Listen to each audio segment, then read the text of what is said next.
اكو حادثة مهمة اريدك تنتبه لي.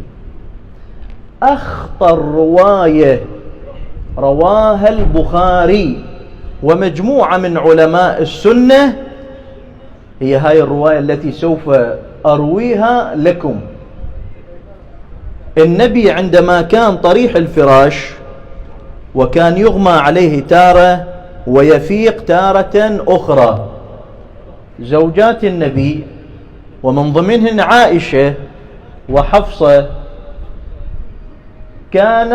كانتا بقرب النبي، يقومن ببعض الخدمات رعاية للنبي، عتن فد أمر معين الله العالم، لكن يبدو أن هنالك دسيسة وهنالك مشكلة. هذه الرواية أيضا ترجعوا لها تلقونها بالبخاري ومسلم وغيرها، اسمها رواية اللد. رواية اللد. لددنا رسول الله. شنو معنى لددنا رسول الله؟ خلي بالك يمي، النبي كان مريض ومن شدة المرض زين ما كان يقوى على بعض الأمور، فعائشة في كتاب البخاري تقول لددناه في مرضه، يعني استخدم يوم من الأيام ولحظة مرض النبي لددناه. شنو لددناه؟ لددناه يعني وضعنا الدواء في فمه وهو لا يرتضي ذلك. يعني شلون انت واحد يكره يشرب الدواء وتجيب وتخلي وين؟ بحلقه. هذا معناه لددناه. زين، هي تقول عائشة تقول لددناه في مرضه فجعل يشير إلينا ألا تلدوني، لا تخلون دواء بحلقي. عجيب. هسه لو هي تقول لو ما قايل النبي قال لنا لا تلدوني لا تخلون الدواء بها مجال، هي تقول النبي يشير إلينا لا تلدوني، شنو خليته بحلقي؟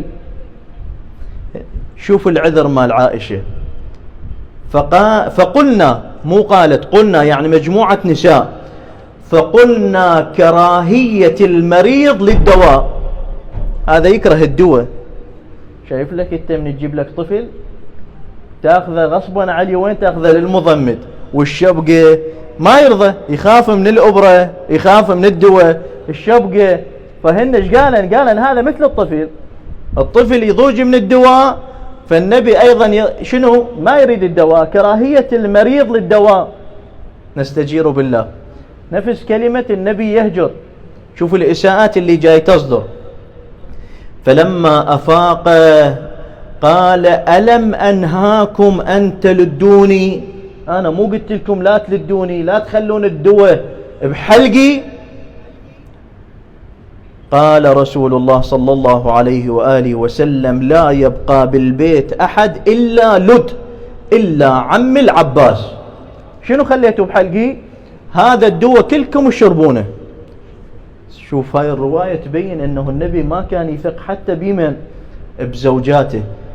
قال لهم هذا الدواء اللي خليتوه بحلقي واحد يشربونه إلا عم العباس، لأن عم العباس ما كان موجود لما خليته الدواء في فمي. واحد منكم يشرب هذا الدواء. البخاري الحد هنا وبتر الرواية بعد ما يكمل الرواية. جاي تلاحظ المؤامرة والدسائس والانقلاب والتمرد على النبي صلى الله عليه وآله وسلم.